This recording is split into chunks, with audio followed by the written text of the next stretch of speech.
ये शहर पूरे गाज़ियाबाद का चुनाव होता है और इसलिए लोगों पे पैसा है लेकिन हिम्मत नहीं कर पाते हैं। ये बहुत बड़ी बात है। ये इस चुनाव को लड़ने के लिए बहुत बड़ा दिल चाहिए, जिसको शाहिद भाई ने दिखाया है और कैला भट्टा क्षेत्र का नाम रोशन किया है। हार जीत खुदा के हाथ में है, हार और जीत खुदा के हाथ में है, लेकिन हिम्मत करना इंसान के हाथ में है, जो कि हमारे शाहिद भाई ने करके दिखाया।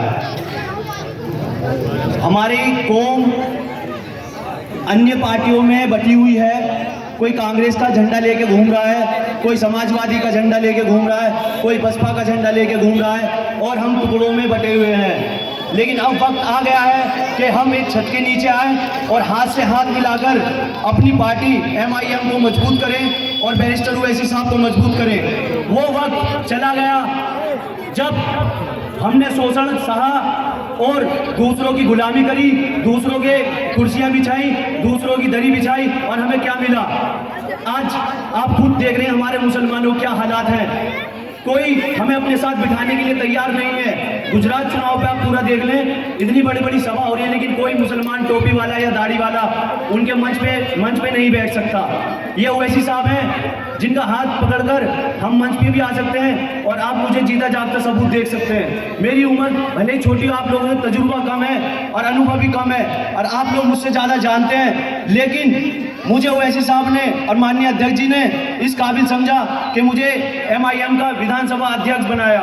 ये सिर्फ MIM पार्टी है जो अपने युवाओं को आगे बढ़ा सकती है और दूसरी पार्टी में लोग बूढ़े हो जाते हैं, चप्पलें घिस लेते हैं, नारे लगाते हैं, लेकिन वो पार्टी के नीचे ही रह जाते हैं। ये जीता जागता सबूत है। आप लोगों को शिक्षित होना होगा और राजनीति को समझना होगा। राजनीति कोई कुछ भी बोल के जाए, लेकिन आप लोग घर पर जाकर अकेले में तन्हा में विचार करें कि उसने क्या कहा।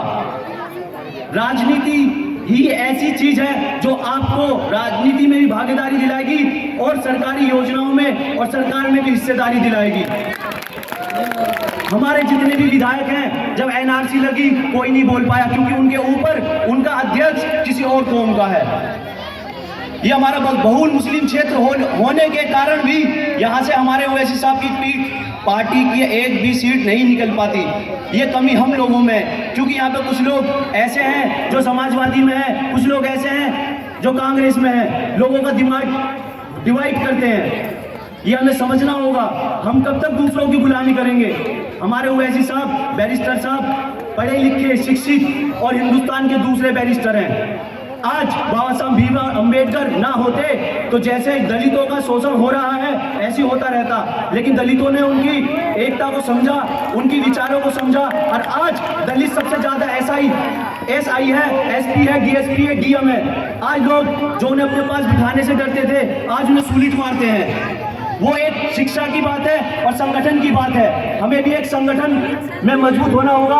अगर एक झाड़ू का तिनका होगा उसे कोई भी तोड़ सकता है। अगर झाड़ू होगी तो एक ईंट को भी सकेलने का काम करती है।